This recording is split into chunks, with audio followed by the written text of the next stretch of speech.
예수님의 중심 사역은 갈릴리였습니다. 이 두로와 시돈에 오시기 바로 직전에도 갈릴리에서 사역을 하고 계셨습니다.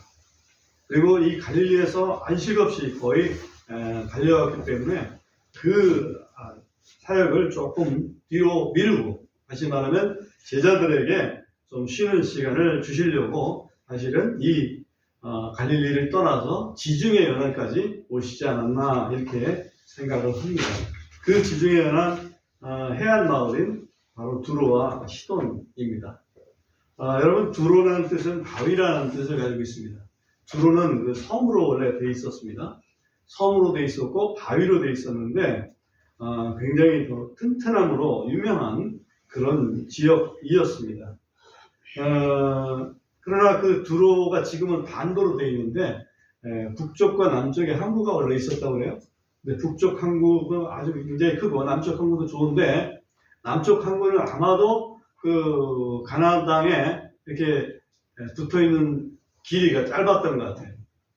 마치 우리 뭐 예를 들면 안면도라든지 또 여기 제부도라든지 이렇게 가깝잖아요, 그죠? 그래서 그 부분을 알렉산더 대왕이 정복하면서 거기 이제 모래로 쌓아가지고 연결을 시켜놔버렸어요, 남쪽을. 그래서 일종의 반도가 되어버렸습니다. 그게 이제 두로입니다. 그러니까 두로가 알렉산더가 정복할 때까지 나름대로 독립국가를 계속해서 유지를 했어요. 또 알렉산더 정복해서도 알렉산더한테 잘 순응하면서 어찌 보면 자기들의 그 필요한 것들을 충족시켰지 않았나 이런 생각이 듭니다. 그 다음에 시돈이라는 뜻은 고기잡이라는 뜻을 가지고 있습니다. 그러니까 하나는 바위라는 뜻을 가지고 있고 하나는 고기잡이라는 뜻을 가지고 있어요. 그 두로와 시돈은 소위 페니키아라고 그러죠. 베니게라고 성경에 이제 나와 있는 페니키아 어떤 문명의 중심 도시라고 이렇게 볼 수가 있습니다. 성경에서도 보면 시돈은 아주 큰 도시다 이렇게 표현을 해놓고 있습니다. 그리고 또 두로는 아주 견고한 도시다 이렇게 성경은 표현을 하고 있어요. 어디서? 여호수아에서 보면 그렇습니다. 그리고 여호수아를 통해서 가나안 땅을 정복할 때 그 아셀 지파의 땅이 거의 서쪽 끝에 있는데 그 끄트머리 지중해 부분은 빼앗지 못했습니다. 아마도 빼앗지 않은 것이겠죠. 그래서 두로와 시돈 지역은 이스라엘 땅의 본래 아닙니다. 그리고 여러분 아시겠지만 그 두로왕은 굉장히 유명하죠, 성경적으로. 두로왕 히람이 다윗과 솔로몬과 굉장히 친했습니다. 그래서 성전 건축할 때 그 필요한 재료들 다 보내주고 또 거기에 필요한 기술자들 다 보내주고 이런 그 이스라엘과는 굉장히 그 좋은 관계를 맺었던 데가 두로입니다. 그리고 두로하고 시돈은 어찌 보면 같은 나라고도 볼 수 있는데 때에 따라서는 다른 나라로 좀 분리된 나라로 이렇게 인정했던 것 같아요. 왜냐하면 여러분 아합 알죠? 이스라엘 아합. 그분의 그 배우자가 누굽니까? 이세벨이죠. 근데 이세벨이 시돈 왕의 딸이었다고. 그러니까 시돈 공주였지. 그거 보면 시돈 왕이 또 따로 있고 두로 왕이 따로 있고 그랬었나 보다 이렇게 이해를 할 수가 있습니다. 또 시돈이 성경적으로 좀 관계가 깊은 사람이 하나 있는데, 여러분 사렙다 가보 기억나시죠? 사렙다 가보는 바로 시돈 사람입니다. 그러니까 시돈의 땅에 사렙다가 있는 거지. 그때 엘리야 선지자가 거기 가서 또 얼마 동안 한 3년 이렇게 있었지 않습니까? 그 머물 동안에 그 밀가루 통이 떨어지지 않도록 그런 그 놀라운 일을 하신 곳이 바로 시돈입니다. 그래서 그 시돈과 두로는 굉장히 성경적으로는 이스라엘과 굉장히 가까웠다. 그리고 하나님께서 많이 관심을 쏟아주신 곳이었다.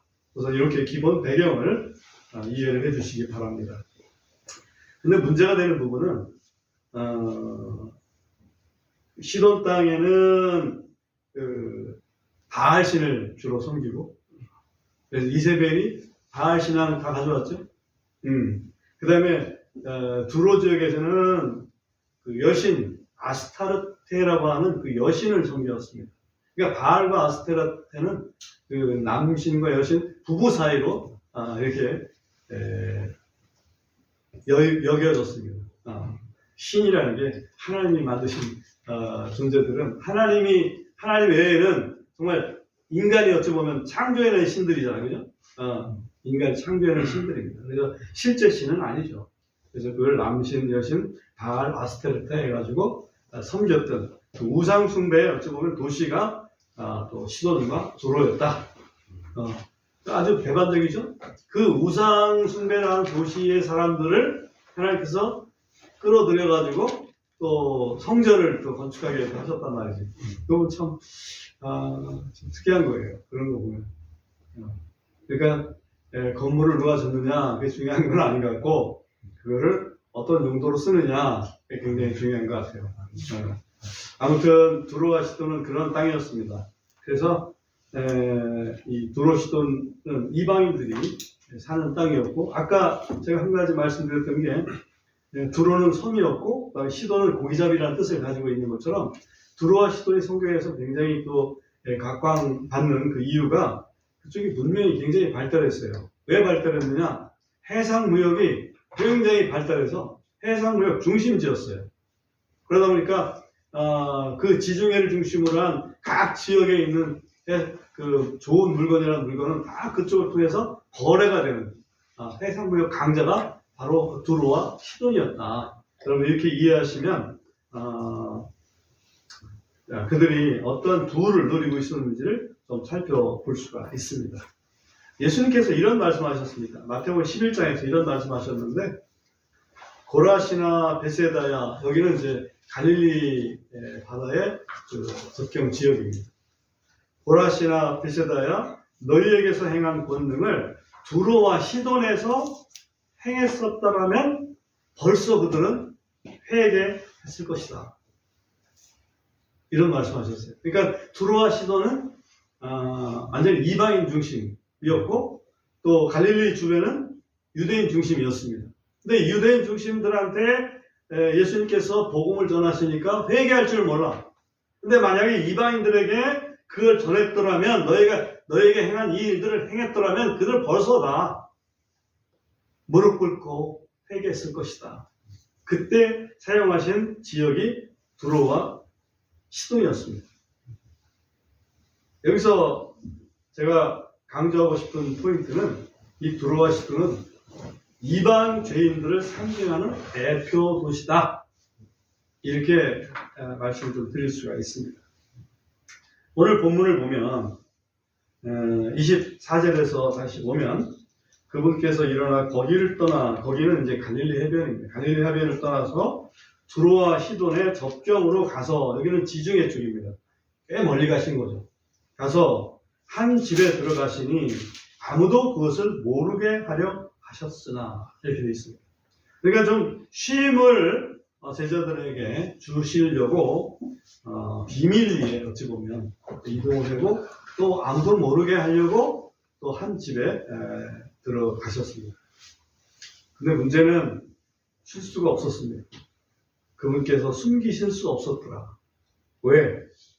한 이방인 여자 때문에. 한 이방인 여자 때문에.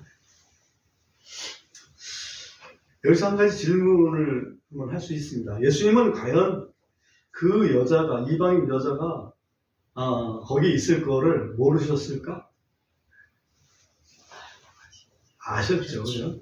네, 모르셨을 리가 없죠. 하나님은 전지전능하신 분이잖아요. 그러니까 예수님은 거기에 이방인 여자가 정말 자기를 기다리고 있다. 하나님의 구원을 기다리고 있다 하는 것을 사실은 아셨죠. 근데 이방인은 하나님의 약속에서 이렇게 원래 배제된 존재였지 않습니까? 그런데 그 배제된 이방인이었지만 사실은 하나님은 아까 우리 암송선고에서도 봤지만 유대인의 하나님만이 아니고 이방인의 하나님도 되시느니라. 당연하죠. 왜? 우리 인류를 창조하신 분이 하나님이시니까. 유대인이건 이방인이건. 그 중에 이제 유대인을 이렇게 선택을 해서 한 2000년 동안 2000년 동안 이렇게 뭐 샘플로 보여주셨잖아요. BC 2000년부터 예수님 오실 때까지 한 2000년 동안. 네. 그리고 그 전과 그 후는 하나님께서는 정말 인류를 동일하게 대하고 계신다. 이렇게 보면 거의 틀림이 없습니다. 그래서 그 하나님께서 하나님의 그 사랑을 가지고 예수님께서 이제 이방인 잃어버린 여자를 찾아서 그곳에 가셨다. 그 이방인 여자는 어떤 문제가 있었을까? 한번 보시겠습니다. 25절 보면 이는 부정한 영이, 또 우리가 부정한 영이 나오죠. 부정한 영이 들린 어린 딸을 둔 한 여자가 그분에 대해 듣고 와서 그분의 발 앞에 엎드렸기 때문이더라. 이 어린 딸이 부정한 영에 사로잡혀 있었습니다. 부정한 영에 사로잡혀 있다는 것은 마귀가 들렸다 또는 귀신이 들렸다 이런 표현을 쓸 수 있습니다. 어떻게 알았을까? 왜 마귀 들렸는지. 마귀 들리면 자기 생각하고 다른 행동을 하잖아요. 그죠? 자기 생각하고는 전혀 다른 행동을 합니다. 갑자기 넘어져가지고 감지를 한다거나 정신 착란 증세를 보인다거나. 그렇죠? 아마도 이 여자는 두로 지역에 있는, 두로와 시돈 지역에 있는 사람이었기 때문에 거기에서 섬기는 아스타르테 여신에게도 기도해 보았을 것이다. 저는 그렇게 생각해요. 아스타르테에서 참고로 나온 단어가 뭔지 아시죠? 아스타르테에서 나온 게 이스터예요. 그러니까 부활절. 그러니까 영국 사람들이 이스터라고 부활절 썼는데 그게 아스타르테라고 하는 그 신을 섬기는 데서 나온 거라고. 참고로 지나는 거에 얘기를 드립니다. 아무튼 그 여신에게도 기도해 보았을 것입니다. 그러나 아무런 효험이 없었던 것입니다. 근데 그러던 차에 예수님에 대한 소문을 듣고 있었습니다. 그리고 언젠가는 예수님이 오시면 또는 예수님을 볼 수 있으면 자기 딸 문제를 그분에게 부탁을 해야 되겠다. 이런 생각을 틀림없이 했을 겁니다. 근데 마침 예수님께서 자기 동네에 오신 거죠. 이게 사모하는 마음, 이게 있을 때에 사실은 예수님도 역사해 주시는 것 같아요. 우리가 믿는 마음 없으면 역사를 해 주실 수가 없다. 예를 들면 그분이 고향 땅 나사렛 가셨잖아요. 나사렛 가셔가지고 회당에서 진리를 가르쳐 주시고 또 거기에 병든 자들을 고치고 이렇게 하니까 나사렛 사람들이 저 양반 저 누구야? 저 양반 저 목수 요셉 아들 아냐? 근데 어떻게 저런 일을 하지? 놀라워하면서도 배척합니다. 불신합니다. 실족합니다. 그래가지고 예수님께서 하시는 말씀이 뭐냐면 저의 불신을 인해서 큰 일은 여기서 할 수가 없다. 우리가 믿음으로 이렇게 화답을 해줘야 사실은 주님께서 일을 하실 수 있지. 우리가 믿음으로 하지 않고 불신이라고 하는 장벽을 세워버리면 주님도 어쩔 수가 없다. 아마 우리의 삶 속에서도 그런 게 틀림없이 많이 있을 거라고 저는 생각합니다. 그래서 우리에게도 그런 믿음, 주님의 말씀에 화답하는 그런 믿음이 꼭 필요하다. 그죠? 예수님이 오신 소식을 듣고 몰래 가시려고 했지만 그 집을 찾아서 이 여자가 갑니다. 그리고 그 발 앞에 엎드립니다. 그 발 앞에 엎드려서 뭘 간청을 하냐면 26절에 보면 그 여자는 그리스인이요 민족으로는 수로보니게 사람이더라. 그녀가 자기 딸에게서 그분이 예수님이 마귀를 내쫓아 주시기를 그녀가 그분께 간청하더라. 예수님, 우리 딸에게서 마귀를 좀 내쫓아 주십시오. 예수님 앞에 무릎을 꿇었죠. 왜? 예수님만이 자기 딸을 고칠 수 있는 분이라고 믿었기 때문에. 어떻게 믿어요? 소문을 듣고 믿은 거예요. 믿음이라는 것은 뭔가 들어야지 믿음이 생기는 거예요. 아멘. 네, 소문도 없이 믿는다? 그거는 사실은 있을 수 없는 일입니다. 일전에 저희 또 친척을 만났는데, 친척 중에 하나가, 나이는 저랑 비슷합니다만, 믿음이 없어요. 그 부인은, 믿는데, 몇십 년간 이렇게 같이 부부 생활을 해도 남편은 믿음이 없는 거예요. 그래서 한번 물어봤습니다. 근데 하나만 물어볼게요. 예수님이 지금 어디 계신다고 보느냐? 예수님이 살아 계신 거를 아느냐? 아니, 무슨 예수님이 살아 계시겠어? 예수님이 살아 계신 걸 모르면 믿을 수가 없는 거야. 그러니까 예수님을 우리가 뭔가 믿는다고 그랬을 때는 예수님에 대해서 뭔가를 들어야 돼요, 그죠? 그게 소문이 됐건 성경 말씀이 됐건 들어야지 그걸 믿을지 말지 이걸 판단을 하는 거지. 부부 생활에도 그 얘기 안 하면 판단할 수 있겠습니까?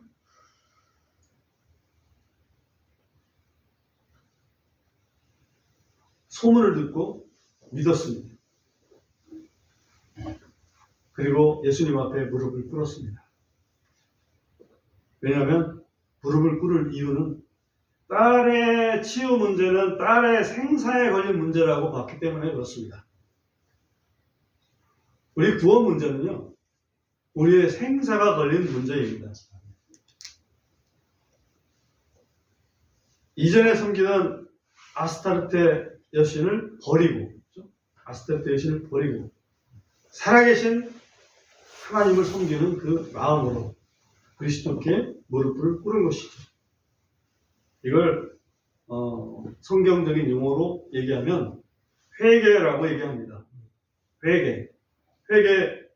여러 번 말씀드렸기 때문에 아시겠지만 회개는 뭐를 바꾸는 걸 회개라고 그러죠? 생각을 바꾸는 거예요. 생각을 바꾸는 거. Change mind. 헬라어로 메타노이아라고 합니다. 메타노이아. 노이아라는 게 생각이거든요. 마인드라고 하죠. 그래서 생각을 바꾸는 거. 이 회개는 어찌 보면 회심이다. 이게 또 좀 더 정확한 표현이에요. 뭐 어떤 생각에서 어떤 생각으로? 하나님을 배제했던 생각에서 하나님을 향하는 생각으로. 하나님을 뒤로 했던 생각에서 하나님을 앞으로 하나님께 나아가는 그런 생각. 그것이 회개입니다. 그런 마음으로 지금 예수님 앞에 무릎을 꿇은 거죠. 근데 이 말씀을 여러 번 아시지만 질문 간단히 드리면 예수님이 기꺼이 이 이방인 여자의 소원을 들어주셨을까요? 기꺼이. 기쁘게. 한방에. 아니었습니다. 참 특이하죠. 네.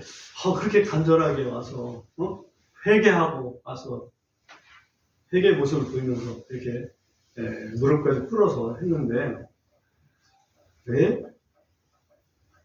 바로 소원을 안 들어주셨습니까? 26절 우리가 읽었지만 그 여자는 그리스인이요 그랬죠? 다른 표현으로는 헬라인이요 이 말이에요. 헬라인은 이방인을 대표하는 그런 그 상징적인 용어예요.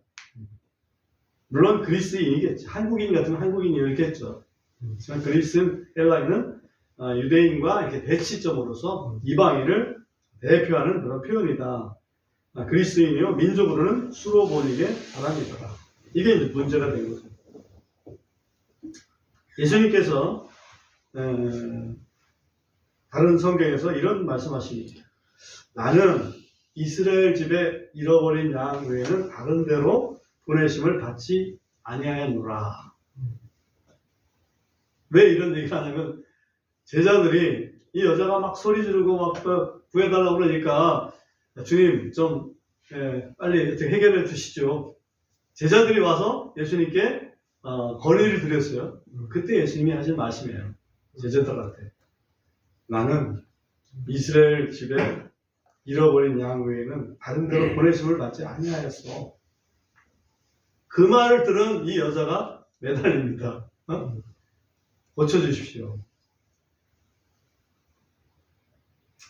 여자가 부르짖었습니다.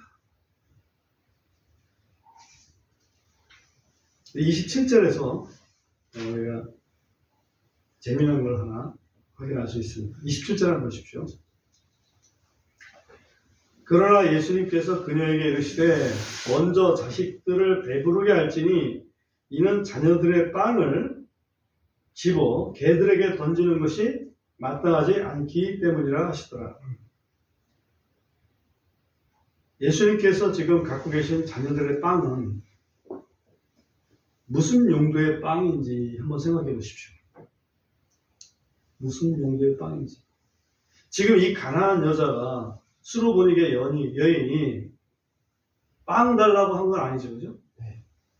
뭘 달라고 한 거예요? 병 고쳐달라고. 우리 하나님께서 예수 그리스도에게 맡겨놓으신 자녀들을 위한 빵은 치유구나. 치유. 우리는 연약함에 쌓여 있습니다. 아마 한 분 한 분 생각해 보면 아프지 않은 곳이 사실 없을 거예요, 거의. 근데 그런 부분들을 치유해 주시는 자녀들의 빵을 우리 주님이 갖고 계신다는 거지. 네? 갖고 계시는 거예요. 그러면서 하시는 말씀이 이 자녀들을 위한 빵을 개들한테 주는 게 마땅하냐? 라고 질문을 하시는 거죠. 어찌 보면.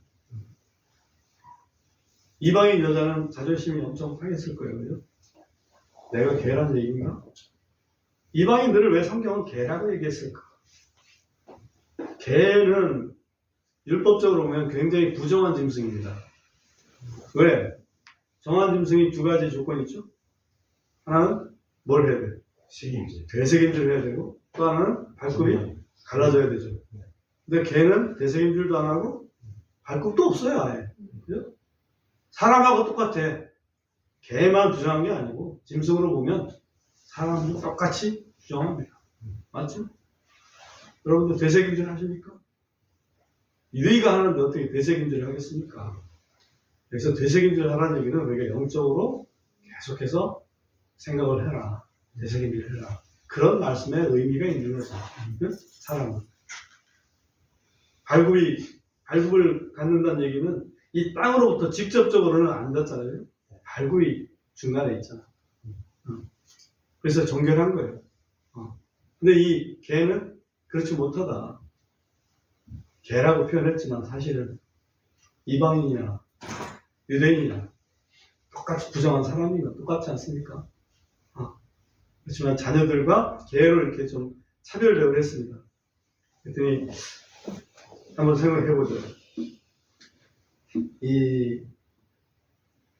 이방인이라고 아주 개 취급당한 이 여자는 자존심이 팍 상해가지고 에이 뭐 훌륭한 분인 줄 알았더니 돌아가야 되겠다 이렇게 포기를 했을까?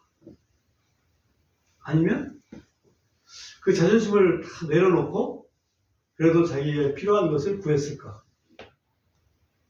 우리는 답을 알고 있죠. 답을 알고 있지만 과연 그런 상황에 딱 맞닥뜨렸다 그러면 과연 우리는 어떤 선택을 했을까? 한번 좀 생각해 볼 만한 문제입니다. 이 생사가 달린 문제는요, 자존심을 내세울 문제가 아닙니다. 믿음이라는 것은 자존심을 내려놓을 수 있어야지 믿음입니다. 그렇죠? 진정한 자존심은 하나님이 세워주시는 것이 진정한 자존심이에요. 자기가 스스로 세우는 게 아니고 그게 믿음이죠. 그죠? 이 여자는 그쪽을 택했습니다. 여자가 28절에 보시면 이에 그녀가 응답하여 그분께 이르되 주여 그러나이다. 영어로 보면 Yes, Lord. 맞습니다. 맞습니다. 그렇지만 산 밑에 있는 개들도 자녀들의 빵 부스러기를 먹나이다. 이건 맞잖아요. 그죠?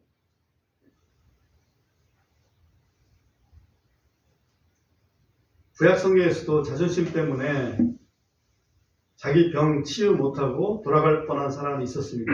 누구요? 나아만. 그렇죠?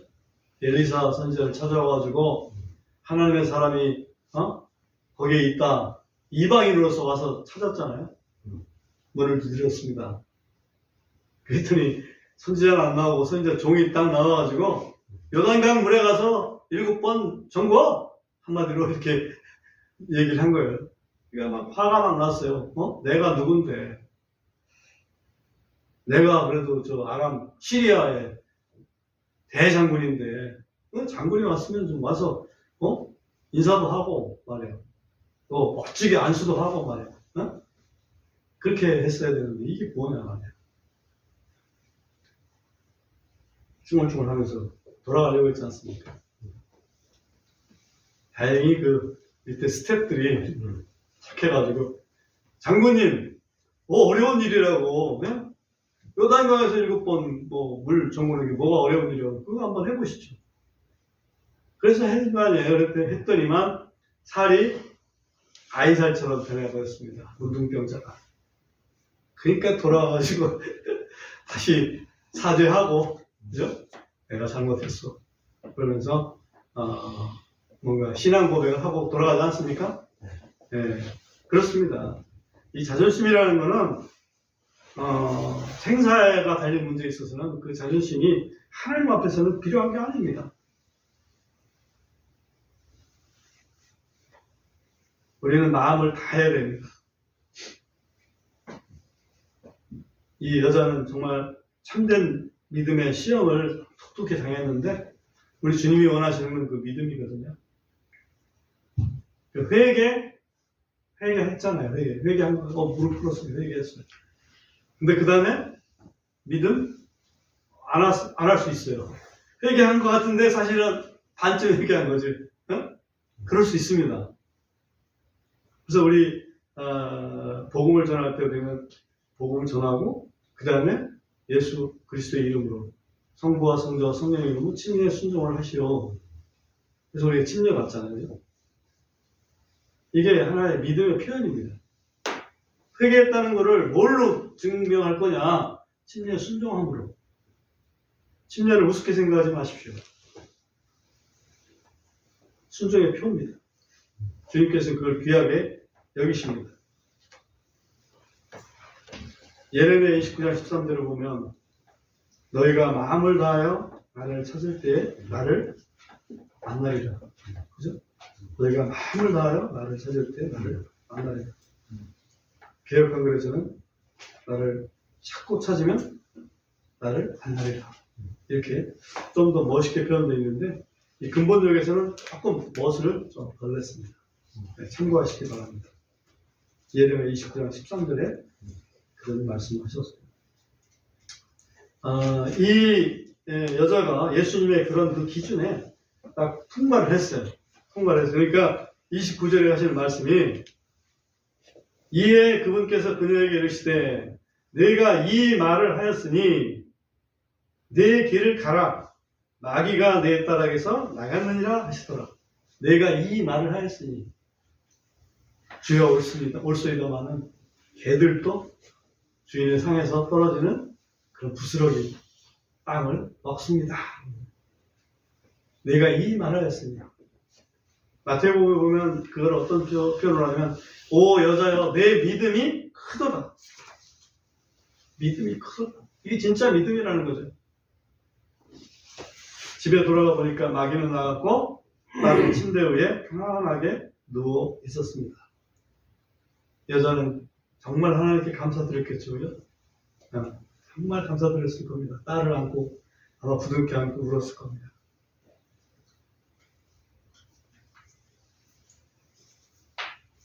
이방인을 구원하신 예수님. 그 이방인의 그 열매들은 과연 그 이후에 어땠을까? 하나만 찾아보겠습니다. 사도행전 21장. 사도행전 21장. 2절을 보시겠습니다.